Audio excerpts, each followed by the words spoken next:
ओम शांति। सुनते हैं 31 जनवरी 77 के अव्यक्त बाप दादा के मधुर महावाक्य। आज की अव्यक्त वाणी में बाबा ने किन का हर कर्म श्रेष्ठ चरित्र के रूप में गाया जाता है, और दूसरा बाबा ने भक्तों को प्रसन्न करने का साधन कौन सा है।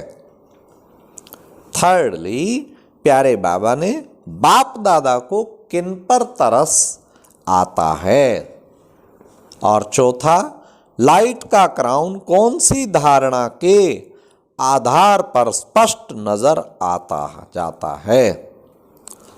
तो ये है आज की मुरली के मुख्य बाबा जो रहस्य स्पष्ट करेंगे। तो अब सुनते हैं 31 जनवरी 77 की मुरली, और आज की मुरली का टाइटल है भक्तों को सर्व प्राप्ति कराने का आधार है इच्छा मात्रम अविद्या की स्थिति। भक्तों को सर्व प्राप्ति कराने का आधार है इच्छा मात्रम अविद्या की स्थिति। साक्षात बाप समान सदा साक्षात्कार मूर्त सर्व आत्माओं की कामनाओं को संपन्न करने वाले, सदा अपने भाग्य के गुणगान करने वाले, दाता के समान सदा देने वाले महादानी वरदानी आत्माओं प्रति बाबा बोले।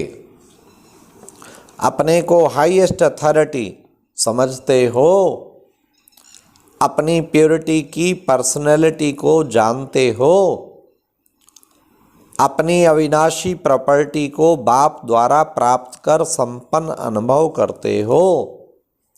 इस पुरानी दुनिया में अल्पकाल के हद की पढ़ाई और हद के पोजीशन की अथॉरिटी समझते हैं। उनके आगे आप सभी की ऑलमाइटी अथॉरिटी बेहद की और अविनाशी है। ऐसा अथॉरिटी में सदा रहते हुए हर कर्म करते हो। बाप दादा हर बच्चे को बेहद का मालिक बनाता है। बेहद के मालिकपन में बेहद की खुशी रहती है। अपनी खुशी के खजाने को जानते हो ना। बाप बच्चों के भाग्य की रेखाएं देखते हुए हर्षित होते हैं कि श्रेष्ठ भाग्य बनाने वाले कोटों में कोई में कोई आत्माएं हैं। बाप बच्चों को देख ज़्यादा हर्षित होते हैं या बच्चे अपने भाग्य को देख ज़्यादा हर्षित होते हैं? कौन ज़्यादा हर्षित होते हैं? आप ऐसी श्रेष्ठ आत्माएं हो जो आपके हर कर्म चरित्र के रूप में गाए जाते हैं। हर चरित्र की अभी तक भी पूजा होती रहती है। अभी तक भी भक्त लोग आप दर्शनीय मूर्तियों का एक सेकंड दर्शन करने के लिए तड़प रहे हैं। ऐसे भक्तों की तड़प अनुभव करते हो। भक्तों को प्रसन्न करने के लिए दिल में रहम और कल्याण की शुभ भावना उत्पन्न होती है। भक्तों को प्रसन्न करने का साधन कौन सा है, उसको जानते हो? भक्तों को आप देवताओं द्वारा क्या प्राप्त होने की इच्छा है, इसको जानते हो ना। भक्तों की सर्व प्राप्ति करने का आधार भक्तों की भावना है। और भक्तों को सर्व प्राप्तियाँ कैसे? भक्तों को बाबा ने कहा उनकी भी मनोकामना पूर्ण करने का तरीका, प्रसन्न करने का तरीका। हाँ, रहम और कल्याण की शुभ भावना तो है, लेकिन बाबा ने कहा सर्व प्राप्ति कराने का आधार भक्तों की भावना है। भक्तों को सर्व प्राप्ति कराने का आधार, अब सुनिए बड़े ध्यान से, आपकी इच्छा मात्रम अविद्या की स्थिति है। जब स्वयं इच्छा मात्रम अविद्या हो जाते हो, तभी अन्य आत्माओं की सर्व इच्छाएं पूर्ण कर सकते हैं। इच्छा मात्रम अविद्या अर्थात संपूर्ण शक्तिशाली बीज रूप स्थिति। जब तक मास्टर बीज रूप नहीं बनते, बीज के बिना पत्तों को कुछ प्राप्ति नहीं हो सकती। अनेक भक्त आत्माएं रूपी पत्ते तो सूख गए हैं, मुरझा गए हैं, उनको फिर से अपने बीज रूप स्थिति द्वारा शक्तियों का दान दो। जैसे जड़ चित्रों के दर्शन पर भक्तों की क्यू लग जाती है, वैसे आपको चैतन्य में भी अपने भक्तों की क्यू अनुभव होती है। क्या अभी तक भी भक्तों के पुकार के गीत सुनना अच्छा लगता है? बाप दादा जब विश्व का सैर करते हैं तो भक्तों का भटकना पुकारना देखते और सुनते हैं तो तरस आता है, तरस। आप कहेंगे कि बाप दादा ही साक्षात्कार करा दे और भक्तों की इच्छा पूर्ण कर दे, ऐसे सोचते हो ना। लेकिन ड्रामा में नाम बच्चों का, काम बाप का है नाम बच्चों का, काम बाप का, तो बच्चों को निमित्त बनना ही पड़ता है। विश्व के मालिक बच्चे बनेंगे या बाप बनेगा? प्रजा आपकी बनेगी या बाप की बनेगी? तो जो पूज्य होते हैं उनकी पूजा प्रजा बनती है, उनके ही फिर बाद में भक्त बनते हैं। तो अपने प्रजा को या अपने भक्तों को अब भी निमित्त बन शांति और शक्ति का वरदान दो। जैसे बाप बच्चों के आगे प्रत्यक्ष हुए, वैसे अब आप इष्ट देव भी अपने भक्तों के आगे प्रत्यक्ष हो।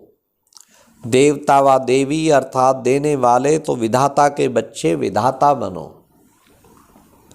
अपने लाइट का क्राउन दिखाई देता है, चारों ओर लाइट का क्राउन, रतन जड़ित ताज। इस लाइट के ताज के आगे कोई बड़ी बात नहीं लगेगी।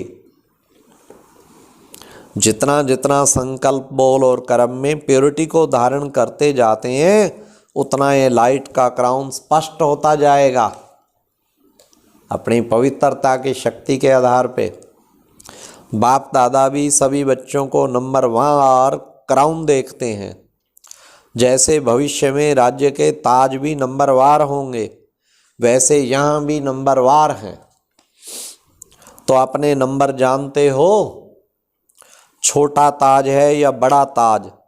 ताज है तो सभी के ऊपर। जब से बाप के बच्चे बने, पवित्रता की प्रतिज्ञा की, तो रिटर्न में ताज प्राप्त हो ही जाता है। सुनाया था ना, ऑलमाइटी अथॉरिटी के बच्चे बनने से क्या होगा?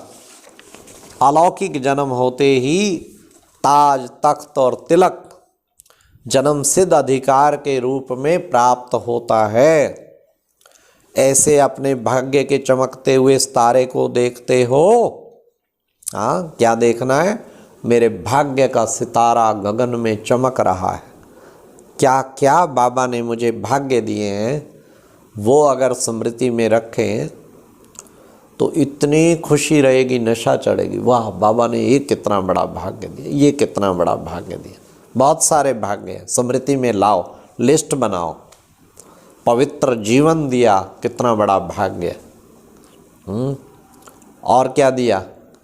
और स्वयं भगवान बाप मिल गया, बाप की पालना मिल रही है, कितना बड़ा भाग्य। हाँ, इतना ऊंचा सत्य ज्ञान मिल गया, दुनिया भटकती रहती है सत्य ज्ञान के लिए, ये कितना बड़ा भाग्य। स्वयं भगवान टीचर मिल गया, ये कितना बड़ा भाग्य। हाँ, कितना सुंदर ब्रह्मा भोज मिल रहा है, ये कितना बड़ा भाग्य। पवित्र आत्माओं का पूरा संसार मिल गया, 12 लाख भाई बहनों का, कितना बड़ा भाग्य। निरंतर पुण्य कर्म, सच्चा पुण्य कर्म करने की विधि मिल गई, कितना बड़ा भाग्य। सदा खुशी का फाउंटेन चलता ही रहता है, तो खुशी के भंडारे से भरपूर हो गए, तो कितना बड़ा भाग्य मिल गया। हाँ, सदा सदा जो है देने ही देने की भावना, दुआएं देते रहो, दुआएं दे दुआएं लो। इतना बाबा ने पुण्य कर्मों का खाता सिखा दिया, कितना बड़ा भाग्य। स्वयं बाबा ने विश्व कल्याणकारी बना दिया, कितना बड़ा भाग्य। तो ये भाग्य बाबा कहते सदा स्मृति में रखो तो नशा रहेगा। क्या बाबा कहते? अगर सदा अपने भाग्य और भाग्य विधाता के गुण गाते रहो, एक एक पॉइंट संपूर्ण बनाने वाली है। अब कोई इसी पॉइंट को पकड़ लेना, अगर सदा अपने भाग्य और भाग्य विधाता के गुण गाते रहो तो सदा गुण संपन्न, सर्व गुण संपन्न बन ही जाएंगे। कितना बेस्ट तरीका है, बस जुट के लग जाओ, बाबा के गुण गाने हैं और भाग्य विधाता, अपने भाग्य के और बाबा के, बार बार।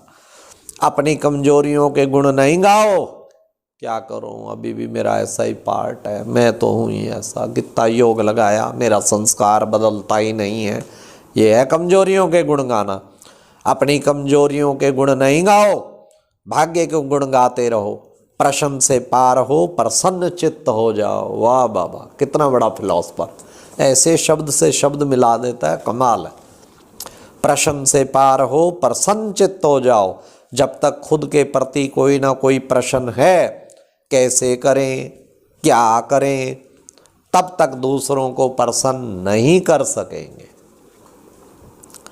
समझा? अब अपना नहीं सोचो, भक्तों का ज़्यादा सोचो। अब तक लेना नहीं सोचो, लेकिन देना सोचो।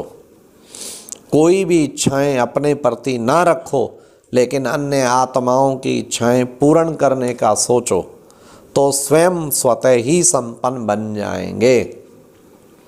अच्छा, ऐसे साक्षात बाप समान, सदा साक्षात्कार मूर्त, सर्व आत्माओं की कामनाओं को संपन्न करने वाले, सदा हाईएस्ट अथॉरिटी की स्थिति में स्थित, प्योरिटी के पर्सनैलिटी में रहने वाले, सदा अपने भाग्य के गुणगान करने वाले, दाता के समान सदा देने वाली महादानी, सर्व वरदानों से संपन्न वरदानी, ऐसे महान आत्माओं को बाप दादा का याद प्यार और नमस्ते।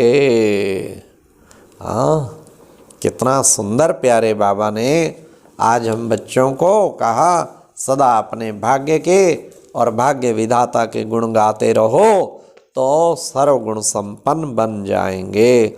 और भक्तों को प्रसन्न करने की भावना रखो, और अपनी इच्छाएं पूरी होंगी तो उनकी इच्छा भी पूरी कर पाएंगे। अच्छा, ओम शांति। और अब यह एक बहुत अच्छी वीडियो भी जरूर देखें।